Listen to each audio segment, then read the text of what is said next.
Baik, selamat siang Bapak Ibu dan Saudara-saudari. Saya menyapa kita semua. Shalom. Shalom. Pada kesempatan yang berbahagia ini kita bersyukur tanpa terasa sesuai dengan himbauan pemerintah. Ya, tinggal minggu depan. Maka setelah minggu depan, jika tidak ada perpanjangan dari himbauan pemerintah, kita bisa beribadah kembali seperti biasa di gereja. Dan waktu yang sudah kita lalui dalam situasi yang penuh ketakutan oleh karena virus corona, Tuhan telah menjaga dan memelihara kehidupan kita. Inilah hal yang membuat kita semakin yakin bahwa di dalam Tuhan ada satu kepastian dan ketenangan. Bapak, Ibu, dan Saudara-saudari yang terkasih, dalam firman Tuhan yang telah saya bacakan bagi kita tadi, ini berbicara tentang kisah seorang nabi dan juga seorang janda dan anaknya. Ini adalah pertemuan yang direncanakan oleh Tuhan. Bagaimana seorang nabi Tuhan bertemu dengan seorang janda dan anaknya. Ada rencana Tuhan yang Tuhan siapkan. Tuhan mau menyatakan kemuliaannya melalui pertemuan itu. Bapak, Ibu, dan Saudara-saudari yang terkasih, tentu kita harus memahami kenapa Elia bisa sampai ke wilayah kota tersebut. Kalau kita membaca perikop sebelumnya, pada saat itu ada seorang raja yang memerintah di Israel, yaitu Raja Ahab. Dan Raja Ahab ini melakukan yang keji di hadapan Tuhan. Bahkan kalau kita membaca ayat yang ke-33 dari pasal 16, di sana dikatakan, sesudah itu Ahab membuat patung Asyera, dan Ahab melanjutkan bertindak demikian, sehingga ia menimbulkan sakit hati Tuhan Allah Israel lebih dari semua raja-raja Israel yang mendahuluinya. Berarti yang dilakukan oleh Raja Ahab ini sudah melampaui batas. Bahkan dicatat dalam firman Tuhan, menimbulkan sakit hati Tuhan. Berarti nalau bahkan dalam bahasa daerah, fodege wa afaito saai, nifalua rajo ahabia. Bapak, Ibu, dan Saudara-saudari, apa saja yang ia lakukan? Bahkan ia mengambil seorang istri yang bernama Isabel dari seorang Raja Sidon. Ia melakukan pernikahan beda agama. Sehingga Tuhan sangat benci. Tuhan sangat murka. Belum lagi ia melanjutkan membangun patung, menyembah Baal, dan sebagainya. Bapak, Ibu, dan Saudara-saudari yang terkasih, kenapa Raja Ahab bisa melakukan demikian? Karena ia memiliki kuasa. Karena ia memiliki power. Karena ia memiliki kedudukan. Maka hati-hati. Ini menjadi contoh bagi kita. Ketika kita punya kuasa, ketika kita punya kedudukan, ketika kita punya kekuatan, jangan sampai berkat Tuhan itu menggiring kita membuat sesuatu yang menyakiti hati Tuhan. Itulah nilai yang harus kita renungkan. Jangan sampai berkat Tuhan yang sudah kita terima itu membawa kita pada situasi yang menyakiti hati Tuhan. Hati-hati dalam menerima dan dipercayakan berkat Tuhan dalam hidup kita. Bapak, Ibu, dan Saudara-saudari yang terkasih, sehingga diutuslah Nabi Elia ini untuk mengingatkan. Dan kalau kita melihat, ketika orang-orang besar diingatkan oleh Nabi, maka ada satu ancaman. Nabi itu bisa saja dipenggal kepalanya. Kenapa? Karena ia yang memiliki hukum. karena ia yang memiliki otoritas pada saat itu. Karena ia tersinggung oleh nabi itu, ia bisa memerintahkan para prajurit untuk memenggal kepala dari nabi yang mengingatkan itu. Sehingga Tuhan berkata kepada Elia supaya ia pergi ke sungai. Dan di sana Tuhan menyediakan makanan melalui perantaraan burung gagak. Bapak, Ibu, dan saudara-saudari yang terkasih, apa pesan yang mau kita renungkan di sini? Kadang-kadang ketika kita ditegur oleh karena kesalahan yang kita buat, seringkali kita tersinggung dan mau menyakiti orang yang menegur kita tersebut. Kita mau mencari bagaimana cara kita membalas sakit hati kita ketika kita diingatkan karena kita sudah berbuat salah. Itu kenyataan yang sering terjadi juga dalam kehidupan kita yang sekarang ini tanpa kita sadari. Kadang kalau kita ditegur, diingatkan, jangan berbuat itu, jangan berbuat ini, kita diarahkan supaya kita tidak jauh melangkah, maka sering sekali kita sensitif. Sering sekali kita membuat itu menjadi sesuatu yang mengancam kehidupan kita. Padahal kita tanpa sadari, itulah yang akan membuat kita hidup lebih lama dan bahagia jika kita mendengar nasihat. Apalagi jika kita mendengar nasihat dari firman Tuhan. Bapak, Ibu, dan saudara-saudari yang terkasih, itulah yang terjadi dalam kehidupan Ahab. Sehingga Tuhan memimpin nabinya pergi ke sungai, sampai sungai itu kering, Tuhan menyediakan berkat makanan melalui perantaraan nabi, melalui perantaraan burung gagak pada saat itu.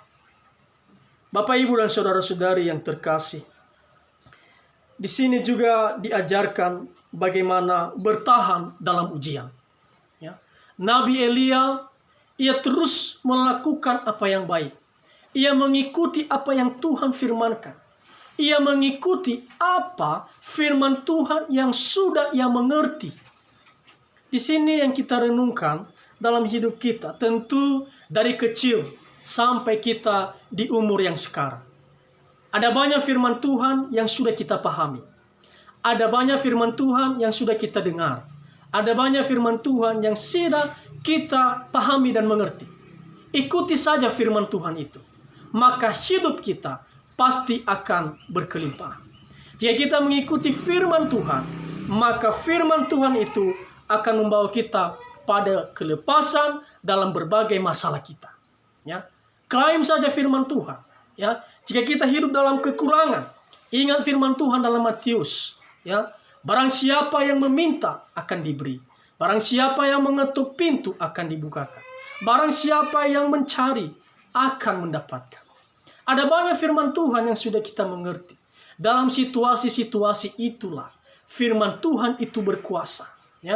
Di dalam kebimbangan kita, firman Tuhan mengingatkan, janganlah khawatir.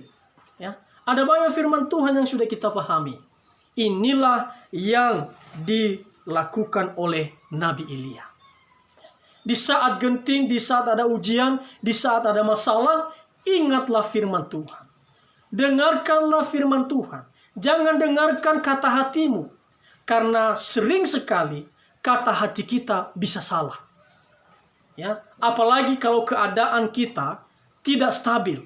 Sering sekali kata hati kita bisa salah. Maka hal yang paling penting adalah mengikuti apa kata firman Tuhan. Jikalau kita dicerca, jikalau kita dihina, mari ingat firman Tuhan. Jangan membalas kejahatan dengan kejahatan. Bapak, Ibu, dan saudara-saudari, inilah yang membuat Elia kuat. Inilah yang membuat Elia bisa melewati masa-masa.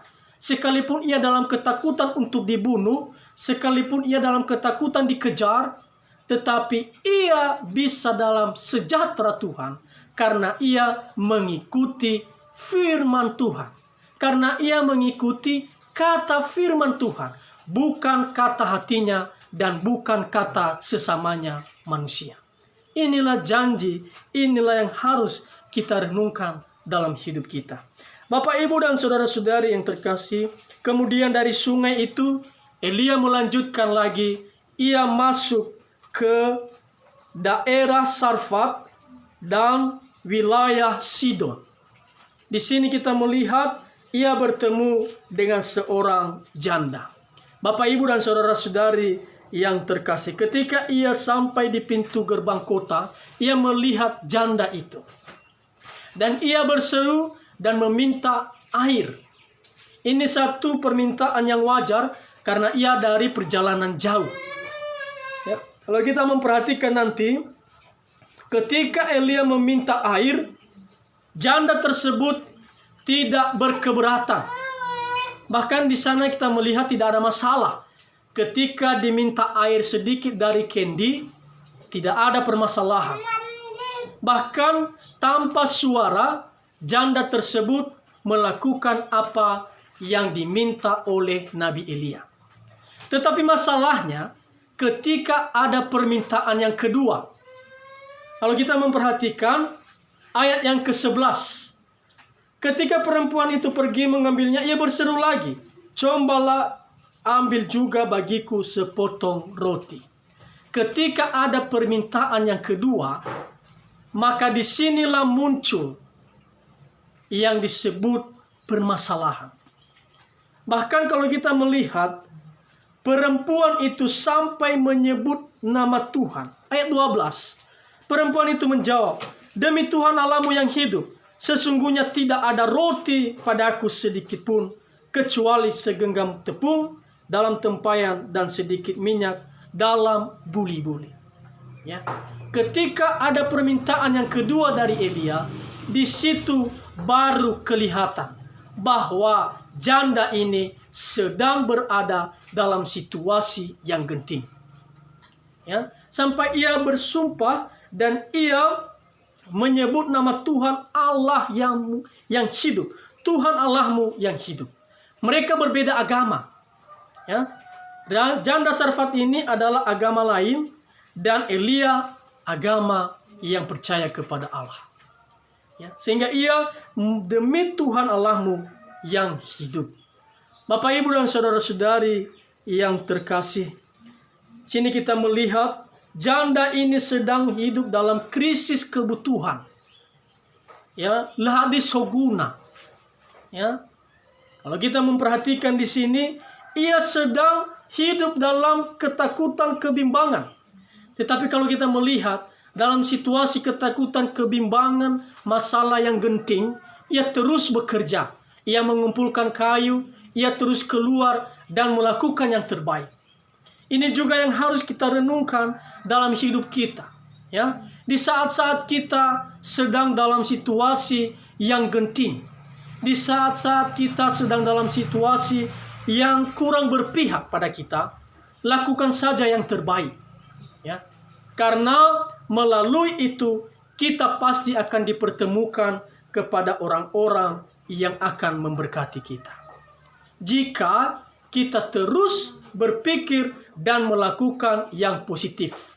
Ya, di sana kita melihat janda dan anaknya ini tidak bertemu dengan Nabi Elia sedang mencuri di kebun orang. Oleh karena ketakutan akan kebutuhan, bisa saja mereka berbuat demikian. Ya, kadang-kadang ada alasan yang sedang viral sekarang. Ya, saya pernah melihat di Facebook seorang bapak-bapak kedapatan mencuri singkong. Kenapa? Ketika ditanya yang mendapatkan atau yang memergoki bapak ini, "Kenapa kamu mencuri?" Katanya, "Karena tidak ada makanan, lapar." Memang dalam segi sosial ini dibenarkan. Tetapi dari segi pemandangan Tuhan ini salah. Dan ini tidak dibuat oleh janda ini. Dalam kekurangannya, ia tidak sedang ada dalam kebun orang untuk mencari. Tetapi ia sedang mengumpulkan api dan melakukan kegiatan positif. Inilah yang membuat ia dipertemukan juga. Ya, inilah yang membuat ia dipilih oleh Tuhan untuk menyediakan makanan bagi hamba Tuhan, bagi nabi Tuhan. Kenapa? Karena dalam pikirannya ada sesuatu yang positif. Ya. Tuhan memilih kita pasti karena ada hal yang positif. Karena Tuhan tidak berkompromi dengan hal-hal yang tidak sesuai dengan firman-Nya. Bapak, Ibu, dan saudara-saudari yang terkasih, untuk itu tetaplah berjalan dalam firman Tuhan, sekalipun situasi tidak berpihak kepada kita, sekalipun situasi tidak mendukung kita. Ya. Jangan ikuti kata hati, jangan ikuti keinginan sosial, karena kadang-kadang itu membuat kita jauh daripada Tuhan. Kalau kita memperhatikan nanti, apa yang ia terima, ia mendapatkan berkat ketika Nabi Tuhan mendatanginya. Bapak, Ibu, dan saudara-saudari yang terkasih, ya, janda ini luput dari pemandangan raja. Tidak ada bantuan. Ya, berbeda sekarang. Ya, pemerintah Jokowi ya melihat kita dengan mata sekalipun tidak bertemu, sehingga ia menyalurkan bantuan. Tetapi di zaman itu sama sekali Raja Ahab tidak memperhatikan rakyatnya yang sedang hidup dalam kesusahan. Atau Raja Sidon tidak sedang memperhatikan. Bahkan saudara-saudara janda ini tidak tercatat di sini memperhatikannya. Ia luput dari pandangan manusia. Dalam kebutuhannya, dalam pergumulannya, ia luput dari pandangan sesamanya manusia. Tetapi puji kepada Tuhan, mata Tuhan tertuju kepada pergumulannya. Puji kepada Tuhan, mata Allah yang hidup melihat ya bagaimana kelemahan kekurangan janda itu. Ya, sekalipun di pandangan manusia kita terlewatkan, tetapi kita harus mengaminkan ada mata yang senantiasa memperhatikan kita. Dialah mata yang tidak pernah tidur, yaitu mata Allah yang hidup. Ia pasti memperhatikan keluh kesah kita. Ia pasti memperhatikan masalah kita. Ya, pasti Tuhan membuka jalan di setiap pergumulan kita, asalkan kita senantiasa setia dan berpikir positif kepadanya. Bapak, Ibu, dan saudara-saudari yang terkasih, inilah pertemuan yang direncanakan Tuhan. Ketika Nabi Tuhan memberkati orang-orang, maka apapun itu, sekalipun sumbernya sedikit, sekalipun penghasilannya sedikit, jika Tuhan memberkati, kita bisa menjadi berkat bagi banyak orang. Heno ide-ide ia jinoda, asala fa hobu-hobu lobalangi, batola ibalazoi, niha, sima afefu, he keluarga, dan sebagainya. Sekalipun sumbernya kecil, jikalau Tuhan memberkati, maka berkat itu tidak akan putus. Ya. Bapak, Ibu, dan saudara-saudari yang terkasih, firman Tuhan juga mengingatkan kita melalui pertemuan ini, ketika janda ini mempersilahkan, menerima firman Tuhan dalam hidupnya, maka ia bertemu dalam kelimpahan. Ya. Ini satu yang kita renungkan. Ketika ada penerimaan dari keluarga, ketika hamba Tuhan, ketika orang-orang yang dipenuhi oleh firman Tuhan, ya, diizinkan masuk ke dalam rumah, ya, ketika keluarga, ya, mendahulukan firman Tuhan dalam keluarga itu, maka percayalah, berkat Tuhan pasti turun atas rumah itu. Berkat Tuhan pasti akan memberkati rumah dan seisi rumah itu. Inilah yang dialami oleh janda itu. Ketika Elia tinggal di rumah, ketika Elia diterima, ketika janda itu menerima firman Tuhan, maka berkat Tuhan mengalir dalam hidupnya. Ya. Ada banyak sekarang keluarga-keluarga Kristen ya sering menolak. Ya. Ada banyak yang sering saya temui dalam pelayanan sebelumnya, ketika dijadwalkan di gereja, di rumah si A, minggu depan diadakan PA. Lalu ada sanggahan dari belakang, ada sanggahan dari majelis, Pak Majelis jangan dulu, jangan di rumah kami dan sebagainya. Ada satu penolakan akan hadirnya firman Tuhan. Ada satu penolakan akan hadirnya hamba Tuhan. Bapak, Ibu, dan saudara-saudari yang terkasih, kita percaya bahwa ketika firman Tuhan ada di dalam rumah itu, pasti ada dampak. Tetapi besar atau kecilnya, itu tergantung rencana Tuhan. Ya.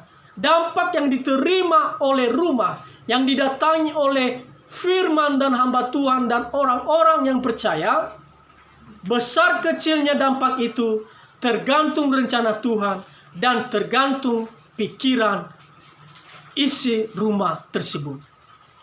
Tapi di sini kita melihat janda itu tidak berkekurangan oleh karena kedatangan firman Tuhan.